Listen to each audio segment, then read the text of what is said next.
Hello, Queen. So today we're going to talk about lying and how to kind of understand why people lie and have understanding what caused the people to lie and some of the interesting facts that I've learned about features about lying in general. You can actually tell somebody based on their body parts as well. So that's a really good indication as well. So stay tuned for that video.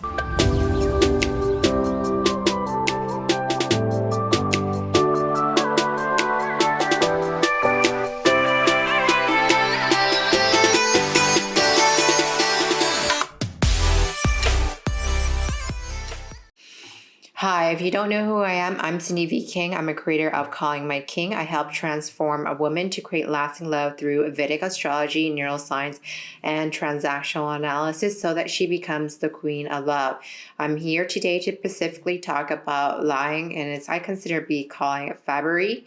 And when somebody is in this state of fabbery, this also creates a reward system in their brain. So it creates a dopamine in their body or norepinephrine.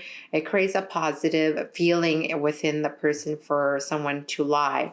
And lying comes into two different process. One of them is conditioned to wanting to lie because they have some sort of shame that happens behind it. Number two is having a fear of punishment.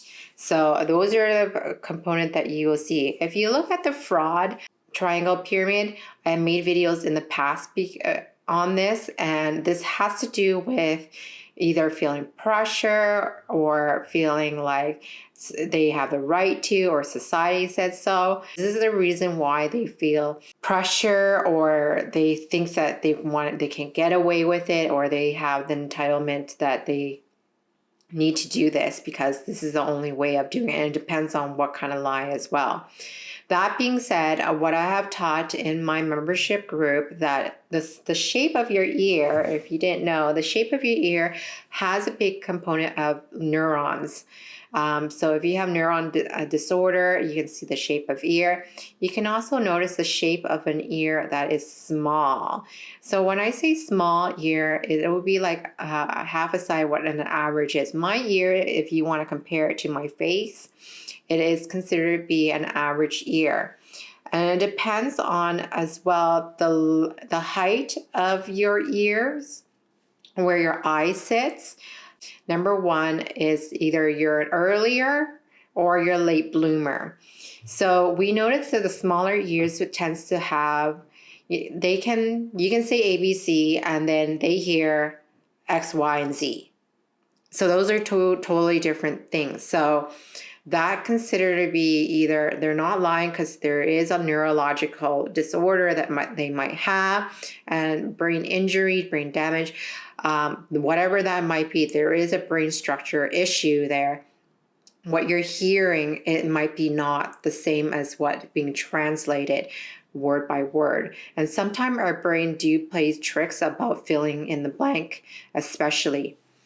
So that being said, I want you to go ahead and leave me a comment down below if you notice those things that I have mentioned a little bit in this video, and how did you experience and what do you do when somebody is lying as well.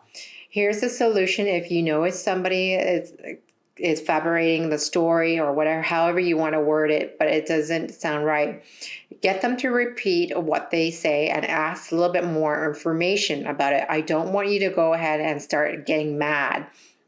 There's no solution about you getting mad so quickly. Let's investigate what is the reason why they are either telling you this, or they misheard it, or whatever that might be. You need to investigate this, because if this is somebody that you either want to do business or a long-term relationship or be in some sort of connection with this human being, you have to understand where this human being and how they're going to behave. And showing your first feeling of anger is not necessarily the first true feeling. I think feeling hurt is a really good one. Maybe they're not considered to be trustworthy in another component.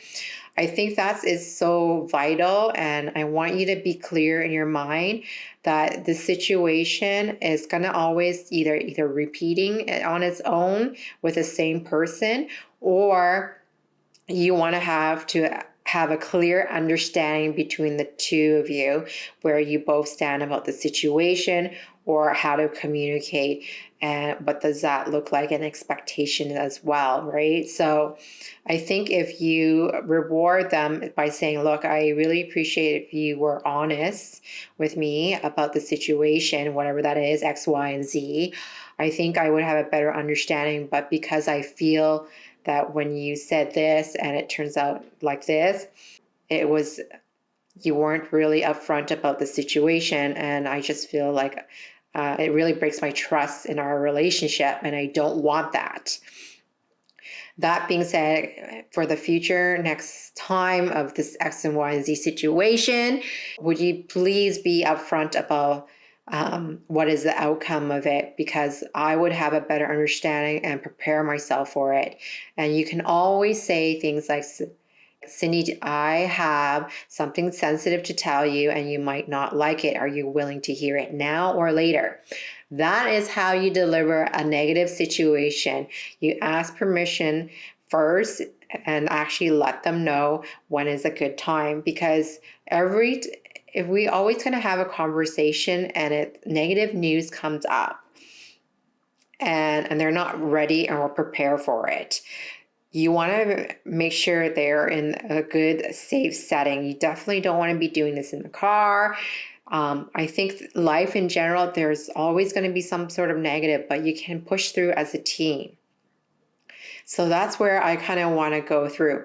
Anyways, in transactional analysis, we kind of practice in our group with the women, and we kind of do breakout groups, and I kind of teach out the transactional and the 3 ego states. So I kind of made a few videos on that topic. So definitely I want you to go ahead and review that. And I think that would be so vital, and you have a clear mindset of where you want to go and what to do next. That being said, I want to thank you so much for taking the time to watch my video, and I'll see you either in the membership group, which is great. It's called the Super Queen. And otherwise, I will see you in the next video. Bye now. Look, if you're serious about being fearless in love and ready to be treated like a queen, links is down below to book a time. I got over 100 videos on YouTube, and I post new videos every week. So make sure you subscribe. Don't forget to hit the bell button. You get notified when new videos goes live. If your friend is actually stuck in love, share and like my video. I do take requests on topics and answer your burning question about your relationship. So just leave a comment down below. Otherwise, see you in the next video.